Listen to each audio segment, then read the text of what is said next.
11 April থেকে শুরু হতে যাচ্ছে পাকিস্তান সুপার লিগ PSL এর এবারের আসর। প্রথম দিনই উদ্বোধনী ম্যাচে মাঠে নামছে লাহোর কালান্দার্স এবং ইসলামাবাদ ইউনাইটেড। লাহোরের হয়ে খেলতে ইতিমধ্যেই পাকিস্তানে পৌঁছে গেছেন leg spinner Rishad Hossain. PSL এর প্রথম দিনই রিশাদকে মাঠে দেখার অপেক্ষায় বাংলাদেশের ক্রিকেট ভক্তরা। প্রথম কোনো ফ্র্যাঞ্চাইজি টুর্নামেন্টে খেলতে গিয়ে লেগ স্পিনার রিশাদও পেলেন দারুণ অভ্যর্থনা। লাহোরের হয়ে খেলতে যাওয়া বাকি বিদেশিদের মতো মধ্যরাতে রিশাদের রুমে গিয়ে রীতিমতো চমকে দেন দলটার মালিক সামিন রানা এবং অধিনায়ক শাহিন শাহ আফ্রিদি। তাদের সঙ্গে ছিলেন জিম্বাবুয়ের ক্রিকেটার সিকান্দার রাজাও। এত রাতে তাদের দেখে রিশাদ শুধু চমকেই যাননি, রীতিমতো অবাক হয়েছেন রাজা এবং আফ্রিদির মুখে পুরোটা সময় বাংলা শুনে। রিশাদকে সালাম দিয়ে ইংরেজি বা উর্দু নয়, পুরোটা সময় তার সঙ্গে বাংলায় কথা বলেছেন রাজা এবং আফ্রিদি।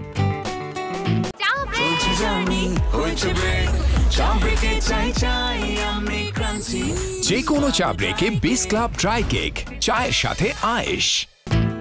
সালাম দিয়েই রাজার জিজ্ঞাসা কেমন আছো, ভালো। সঙ্গে সঙ্গে আফ্রিদিও বলেন আমি তোমাকে খুব ভালোবাসি। করমর্দন করতে করতে রিশাদকে রুম থেকে টেনে বাইরে এনে সিকান্দার রাজার আবদার, তুমি আমার বন্ধু হবে, হবে না? জবাবে রিশাদ জানান হব। রিশাদ রুম থেকে বের হতে দ্বিধা করছিলেন দেখে আফ্রিদি বাংলায় এদিকে এসো বলে রিশাদকে দরজার বাইরে ডাকতেই রিশাদ দেখেন লাহোরের মালিকও এসেছেন। আফ্রিদি তার সঙ্গে রিশাদের পরিচয় করিয়ে দিতেই মালিক রিশাদকে আবারও স্বাগত জানান। লাহোরের মালিকও রিশাদকে জানিয়ে দেন তার গুরুত্বপূর্ণ বার্তা।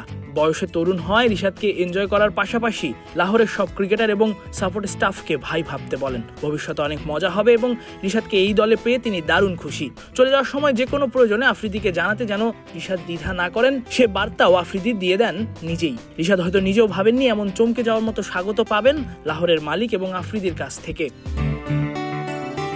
এবারের BPL এই ফরচুন বরিশালের হয়ে একই দলে খেলেছিলেন আফ্রিদি এবং রিশাদ। তখন থেকেই যে রিশাদের প্রতি আফ্রিদির ভালো লাগা এবং PSL এ নিজ দলেই খেলতে নিয়ে আসা তা বলার অপেক্ষা রাখে না। এমন স্বাগত পেয়ে রিশাদও নিশ্চয়ই চাইবেন মাঠে তার সেরাটা দিয়ে লাহোরের জন্য ভালো পারফর্ম করতে। এবারে PSL এ অবশ্য রিশাদ ছাড়াও আছেন আরো দুই বাংলাদেশি।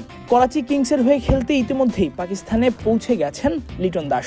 জিম্বাবুয়ের বিপক্ষে প্রথম টেস্ট খেলেই পেশোয়ার জালমির হয়ে খেলতে যাওয়ার কথা রয়েছে নাহিদ রানার। 3 বাংলাদেশি থাকা এবারের PSL যে বাঙালিদের আগ্রহের কেন্দ্রবিন্দুতে থাকবে তা বলার অপেক্ষা রাখে না।